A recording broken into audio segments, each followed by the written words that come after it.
Chapter 2. There is a science of getting rich. There is a science of getting rich, and it is an exact science, like algebra or arithmetic. There are certain laws which govern the process of acquiring riches. Once these laws are learned and obeyed by any man, he will get rich with mathematical certainty. The ownership of money and property comes as a result of doing things in a certain way. Those who do things in this certain way, whether on purpose or accidentally, get rich, while those who do not do things in this certain way, no matter how hard they work or how able they are, remain poor. It is a natural law that like causes always produce like effects, and therefore, any man or woman who learns to do things in this certain way will infallibly get rich. That the above statement is true is shown by the following facts. Getting rich is not a matter of environment, for, if it were, all the people in certain neighborhoods would become wealthy. The people of one city would all be rich, while those of other towns would all be poor, or the inhabitants of one state would roll in wealth, while those of an adjoining state would be in poverty. But everywhere we see rich and poor living side by side, in the same environment, and often engaged in the same vocations. When two men are in the same locality, and in the same business, and one gets rich while the other remains poor, it shows that getting rich is not, primarily, a matter of environment. Some environments may be more favorable than others, but when two men in the same business are in the same neighborhood, and one gets rich while the other fails, it indicates that getting rich is the result of doing things in a certain way. And further, the ability to do things in this certain way is not due solely to the possession of talent. For many people who have great talent remain poor, while others who have very little talent get rich. 6. Studying the people who have got rich, we find that they are an average lot in all respects, having no greater talents and abilities than other men. It is evident that they do not get rich because they possess talents and abilities that other men have not, but because they happen to do things in a certain way. Getting rich is not the result of saving, or thrift. Many very penurious people are poor, while free spenders often get rich. Nor is getting rich due to doing things which others fail to do, for two men in the same business often do almost exactly the same things, and one gets rich while the other remains poor or becomes bankrupt. From all these things, we must come to the conclusion that getting rich is the result of doing things in a certain way. If getting rich is the result of doing things in a certain way, and if like causes always produce like effects, then any man or woman who can do things in that way can become rich, and the whole matter is brought within the domain of exact science. The question arises here, whether this certain way may not be so difficult that only a few may follow it. This cannot be true, as we have seen, so far as natural ability is concerned. Talented people get rich, and blockheads get rich. Intellectually brilliant people get rich, and very stupid people get rich. Physically strong people get rich, and weak and sickly people get rich. Some degree of ability to think and understand is, of course, essential. But in so far natural ability is concerned, any man or woman who has sense enough to read and understand these words can certainly get rich. Also, we have seen that it is not a matter of environment. Location counts for something.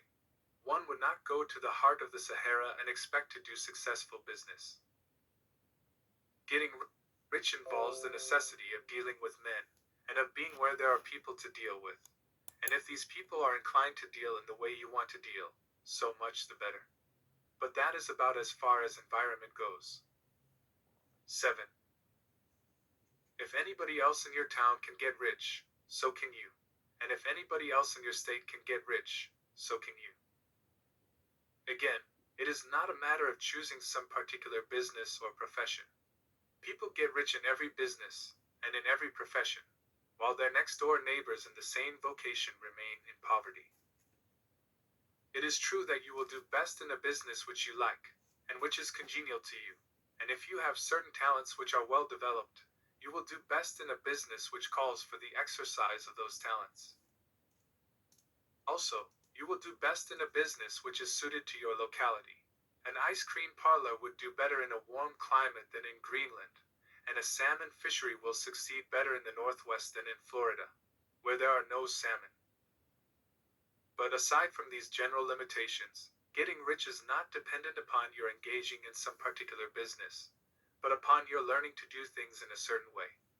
If you are now in business, and anybody else in your locality is getting rich in the same business, while you are not getting rich, it is because you are not doing things in the same way that the other person is doing them. No one is prevented from getting rich by lack of capital. True, as you get capital the increase becomes more easy and rapid, but one who has capital is already rich, and does not need to consider how to become so. No matter how poor you may be, if you begin to do things in a certain way you will begin to get rich, and you will begin to have capital. The getting of capital is a part of the process of getting rich, and it is a part of the result which invariably follows the doing of things in a certain way. You may be the poorest man on the continent, and be deeply in debt. You may have neither friends, influence, nor resources. But if you begin to do things in this way, you must infallibly begin to get rich, for like causes must produce like effects. If you have no capital, you can get capital. If you are in the wrong business, you can get into the right business. If you are in the wrong location, you can go to the right location, and you can do so by 8. Beginning in your present business and in your present location to do things in the certain way which causes success. 9. Chapter 3. Is opportunity monopolized? And no man is kept poor because opportunity has been taken away from him, because other people have monopolized the wealth, and have put a fence around it. You may be shut off from engaging in business in certain lines, but there are other channels open to you. Probably it would be hard for you to get control of any of the great railroad systems. That field is pretty well monopolized. But the electric railway business is still in its infancy, and offers plenty of scope for enterprise. And it will be but a very few years until traffic and transportation through the air will become a great industry, and in all its branches will give employment to hundreds of thousands, and perhaps to millions, of people. Why not turn your attention to the development of aerial transportation, instead of competing with J.J. Hill and others for a chance in the steam railway world?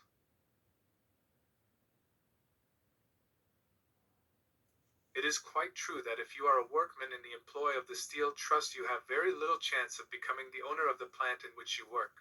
But it is also true that if you will commence to act in a certain way, you can soon leave the employ of the Steel Trust. You can buy a farm of from 10 to 40 acres, and engage in business as a producer of foodstuffs.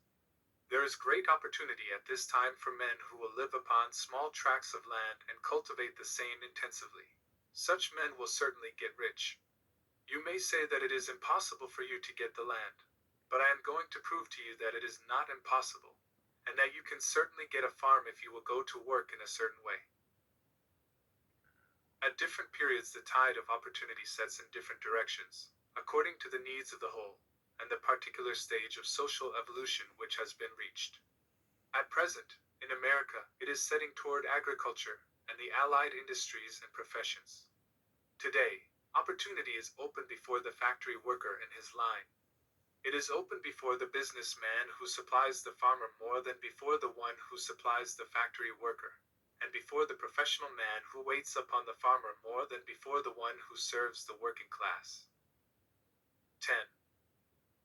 There is abundance of opportunity for the man who will go with the tide, instead of trying to swim against it. So the factory workers, either as individuals or as a class, are not deprived of opportunity. The workers are not being kept down by their masters. They are not being ground by the trusts and combinations of capital. As a class, they are where they are because they do not do things in a certain way. If the workers of America chose to do so, they could follow the example of their brothers in Belgium and other countries, and establish great department stores and cooperative industries. They could elect men of their own class to office, and pass laws favoring the development of such cooperative industries, and in a few years they could take peaceable possession of the industrial field. The working class may become the master class whenever they will begin to do things in a certain way. The law of wealth is the same for them as it is for all others. This they must learn, and they will remain where they are as long as they continue to do as they do. The individual worker, however, is not held down by the ignorance or the mental slothfulness of his class. He can follow the tide of opportunity to riches, and this book will tell him how. No one is kept in poverty by a shortness in the supply of riches. There is more than enough for all. A palace as large as the Capitol at Washington might be built for every family on earth from the building material in the United States alone. And under intensive cultivation, this country would produce wool, cotton, linen, and silk enough to clothe each person in the world finer than Solomon was arrayed in all his glory, together with food enough to feed them all luxuriously. The visible supply is practically inexhaustible, and the invisible supply really is inexhaustible. Everything you see on earth is made from one original substance, out of which all things proceed. New forms are constantly being made, and older ones are dissolving, but all are shapes assumed by one thing.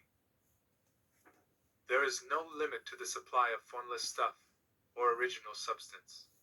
The universe is made out of it, but it was not all used in making the 11. Universe. The spaces in, through, and between the forms of the visible universe are permeated and filled with the original substance, with the formless stuff, with the raw material of all things. 10,000 times as much as has been made might still be made, and even then we should not have exhausted the supply of universal raw material. No man, therefore, is poor because nature is poor, or because there is not enough to go around. Nature is an inexhaustible storehouse of riches. The supply will never run short.